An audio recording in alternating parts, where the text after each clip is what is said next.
আসসালামু আলাইকুম everyone. Health tips নিয়ে করা এটা আমার সেকেন্ড ভিডিও। আমি আমার প্রথম ভিডিওতে বলেছিলাম যদি আপনাদের কাছ থেকে ভালো রেসপন্স পাই তাহলে হেলথ টিপস নিয়ে আমি রেগুলারই ভিডিও বানাবো।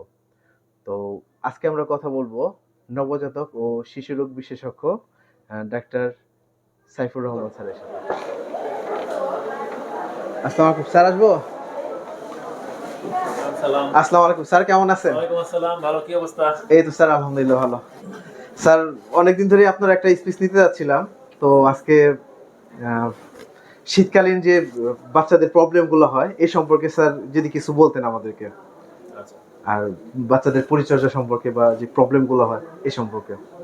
ধন্যবাদ। শুভ সন্ধ্যা। শীতকালে আসলে বাচ্চাদের নানা ধরনের সমস্যা হয়। এর মধ্যে সবচেয়ে কমন সেগুলোর মধ্যে হচ্ছে শীতকালে ডায়রিয়া হয় বাচ্চাদের, যেটা আমরা বলি রোটাভাইরাল ডায়রিয়া অ্যাটাক, সেটা খুব বেশি হয়। তারপরে বাচ্চাদের কমন কোল্ড, যেটা সর্দি কাশি হয়, আর হচ্ছে নিউমোনিয়া এবং ব্রঙ্কিওলাইটিস, আবার কিছু স্কিনের সমস্যা নিয়ে আসে বাচ্চারা। এই মেনলি শীতকালে এই সমস্যাগুলো বাচ্চাদের বেশি দেখা যায়। তো তার মধ্যে ডায়রিয়াটা হচ্ছে মোস্ট কমন, এখন বেশি পাচ্ছি ডায়রিয়া রোগী আর কি।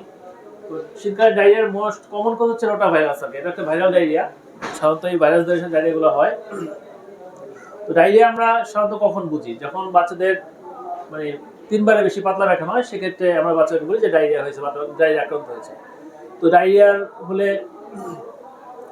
ডায়রিয়ার কমন কজ হচ্ছে ভাইরাস, রোটা ভাইরাস এবং আরও কিছু ভাইরাস আছে। শীতকালে সাধারণত এই ভাইরাসগুলো হয়, ব্যাকটেরিয়াল ইনফেকশন বা আদার্স ইনফেকশনগুলো একটু কমই হয়, এবং কিছু কিছু খাবার যেমন পচা বাসি খাবার খেলেও হতে পারে। তো ডায়রিয়া হলে সাধারণত বাচ্চার মাদের প্রথমে একটা থাকে যে বাচ্চা সাধারণত খাচ্ছে না বা পেশাব কম হয়েছে, এই জাতীয় কমপ্লেন করে নিয়ে আসে আর কি। ডায়রিয়ার সাথে একটু বমিও থাকতে পারে। তো আমরা ডায়রিয়া নিয়ে আসলে সাধারণত একটা হিস্ট্রি নেই বাচ্চার, যে বাচ্চার কয়বার পায়খানা হয়েছে, সাথে পেশাব হয়েছে কিনা, বা আগের দিন কী খাওয়ানো হয়েছে বাচ্চাকে, পায়খানার কনসিস্টেন্সিটা কীরকম, যে পায়খানার সাথে রক্ত যাচ্ছে কিনা বা মিউকাস বা আমাশা যাচ্ছে কিনা, এইরকম আর কি। তো ডায়রিয়ার বাচ্চা আসার পর আমরা একটু বাচ্চাকে অ্যাসেস করি যে বাচ্চার আসলে ডায়রিয়ার পরিমাণ সিভিয়ারিটিটা কতটুকু। এটার মধ্যে প্রথমে আমরা একটা অ্যাপিয়ারেন্স দেখি বাচ্চার, যে মনে করেন যে বাচ্চা যে নাড়াচাড়া করতেছে কিনা, খেলাধুলা করতেছে কিনা। যদি দেখি যে না, বাচ্চা নেতায় পড়ে আছে, তাহলে এটা একটা সিভিয়ার ফর্মে চলে যাচ্ছে। সাথে দেখি যে বাচ্চার খাওয়া, মানে বাচ্চা পানি কীরকম খাচ্ছে। যদি বাচ্চা পানি অনেক বেশি পরিমাণে খায়, তাহলে বুঝতে হবে যে বাচ্চার কিছুটা ডিহাইড্রেশন আছে। আর যদি একদমই খেতে না পারে, তাহলে বলতে হবে যে বাচ্চার সিভিয়ার ডিহাইড্রেশন হয়ে গেছে। তারপর হচ্ছে আমরা দেখি যে সানকেন আই, যে বাচ্চার চোখটা ডেবে গেছে কিনা।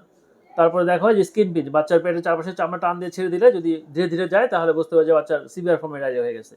তো এগুলো দিয়ে আমরা ডায়রিয়া অ্যাসেস করি। বাচ্চার সাধারণত 3 রকমের অ্যাসেসমেন্ট আছে: severe diarrhoea, severe dehydration assessment করি হবে আমরা, সাম ডিহাইড্রেশন এবং নো ডিহাইড্রেশন। যদি সিভিয়ার ডিহাইড্রেশন থাকে বাচ্চা, সাথে আমরা সাধারণত আইভি ফ্লুইড ভর্তি করে স্যালাইন দেওয়া লাগে।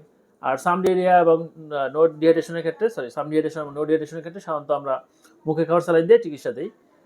এখন ডায়রিয়ার চিকিৎসায় আসি। ডায়রিয়ার চিকিৎসার মধ্যে তেমন মানে কিছু লাগে না, যেগুলো ভাইরাল ডায়রিয়ার জন্য আমরা সাধারণত মুখে খাওয়ার ওটস স্যালাইন এবং জিঙ্ক সিরাপ দিলে ম্যাক্সিমাম ডায়রিয়া ভালো হয়ে যায়।